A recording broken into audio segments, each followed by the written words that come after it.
Marilyn Rose, and I am privileged to be the Winsor Newton Watercolor Resident at Manufacturers Village in East Orange, New Jersey. I'm a full-time painter and watercolorist. I had a background in oil painting and then graphic design and found my way into the world of watercolor.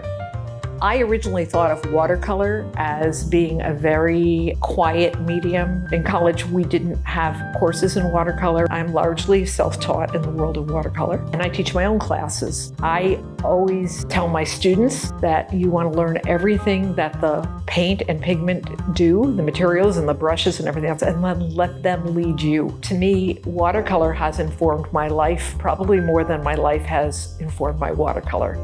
Watercolor has really taught me a lot about watching the journey and seeing what the paint does, what does it want to do, slow down and discover how wonderful things happen from the materials and then follow them instead of the opposite way.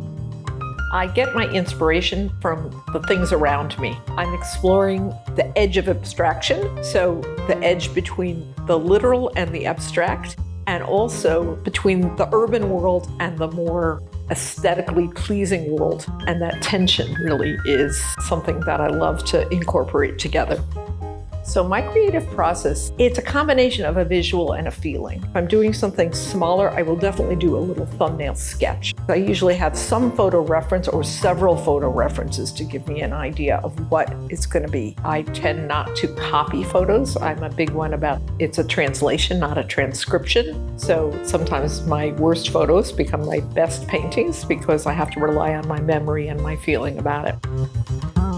If I don't know what I'm going to work on, I will do an exercise. And it's typically some of the exercises that I give my students to get them warmed up, either using a brush and figuring out all the different kinds of strokes you can make, or doing an imaginary landscape. I sometimes randomly pick colors and put them together and just play with the water and start things flowing.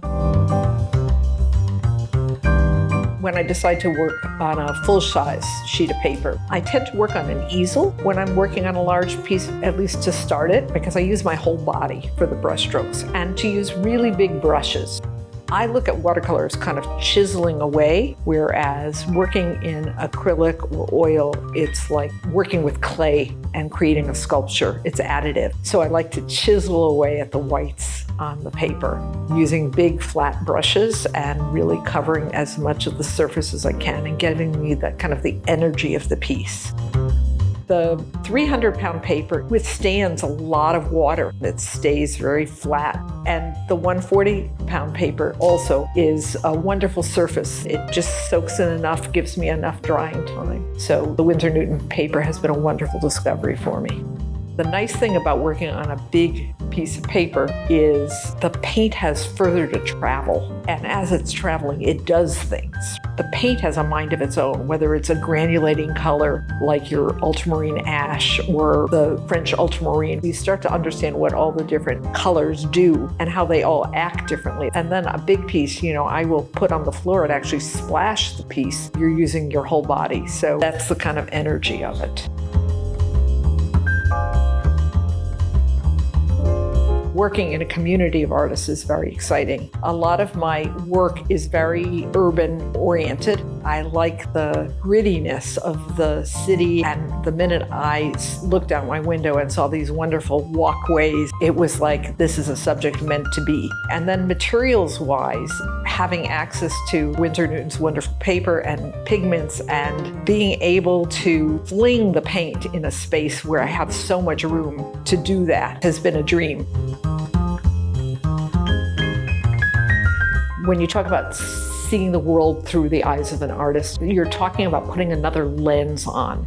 I think artists see the world differently. You're talking about seeing the color and the shape and the things, taking away sometimes the labels of what you're seeing. You're not seeing a tree, you're not seeing a window, you're seeing this wonderful rectangle with a burst of light reflecting on it.